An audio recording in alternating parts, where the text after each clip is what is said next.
Welcome back. સમાચારમાં આગળ વાત કરીએ તો પીએમ મોદી બનશે સુરત શહેરના મહેમાન. સુરત નજીક અંત્રોલી ખાતે પાસ થતા બુલેટ ટ્રેન સ્ટેશનની તેઓ મુલાકાત લેશે. બુલેટ ટ્રેન સ્ટેશનના વિડીયો સામે આવ્યા છે. તો પીએમ મોદી ખાસ આવી રહ્યા છે. બુલેટ ટ્રેન સ્ટેશનના વિડીયો પણ સામે આવ્યા છે. બુલેટ ટ્રેન સ્ટેશનની તેઓ મુલાકાત લેશે. સુરત નજીક આવેલ અંત્રોલી ખાતે પાસ થતા બુલેટ ટ્રેન સ્ટેશનની તેઓ મુલાકાત લેવાના છે. ખાસ સુરતના મહેમાન બનશે. તેની મુલાકાત લેવા માટે પીએમ નરેન્દ્ર મોદી ખાસ આવવાના છે. બુલેટ ટ્રેન સ્ટેશનની મુલાકાત તેઓ લેશે. તો ખૂબ જ મહત્વકાંક્ષી આ પ્રોજેક્ટ છે. અંત્રોલી નજીક બનાવવામાં આવ્યું છે અદ્યતન સ્ટેશન. પીએમ મોદી સુરતના મહેમાન બનશે ત્યારે તેની પણ મુલાકાત લેશે. વડોદરા ફરી એકવાર તાલુકા પોલીસ ઊંઘતી ઝડપાઈ છે. પોલીસ સ્ટેશનની બિલકુલ સામે જ મારામારી. એક શખ્સ બીજા શખ્સને મારી રહ્યો છે લાતો અને મુક્કા. એક મહિલા નહીં મારવા આજીજી કરતી નજરે ચડી. સેંકડો લોકોની અવરજવર વચ્ચે જાહેરમાં મારામારી. પોલીસ સ્ટેશનની સામે બબાલ છતાં તાલુકા પોલીસ અજાણ. માર ખાનાર શખ્સ નશાની હાલતમાં હોવાનું અનુમાન છે. તાલુકા પોલીસ સ્ટેશનની બિલકુલ બહાર જ ચાલે છે દેશી દારૂની હાટડીઓ.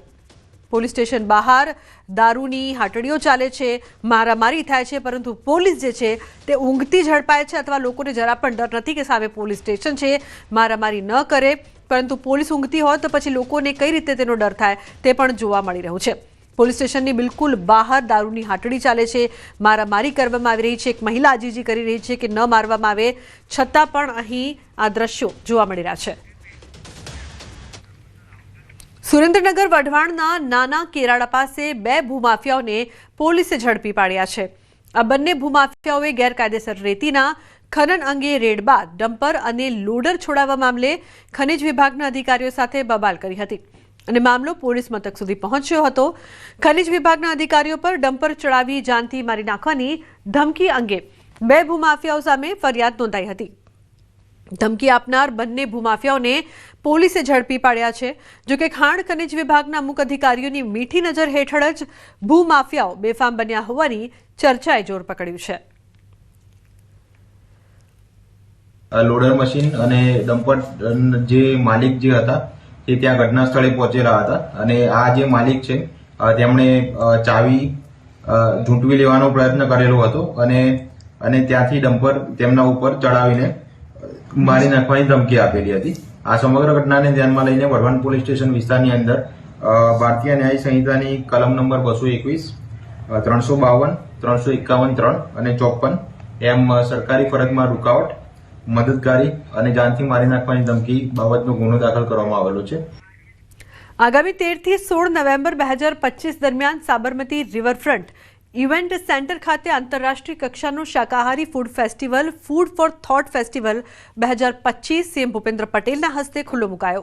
કેન્દ્રીય પ્રધાન ધર્મેન્દ્ર પ્રધાન પણ હાજર રહ્યા. સાઉથ એશિયાની વૈવિધ્યસભર રસોઈ પરંપરા, સંસ્કૃતિ અને વિચાર વિમર્શના સંયોગને ઉજવતો આ ફૂડ ફેસ્ટિવલ 4 દિવસ સુધી શહેરના નાગરિકો, દેશ વિદેશના ફૂડ લવર્સ અને ક્યુલિનરી એક્સપર્ટને એકસાથે જોવા મળશે.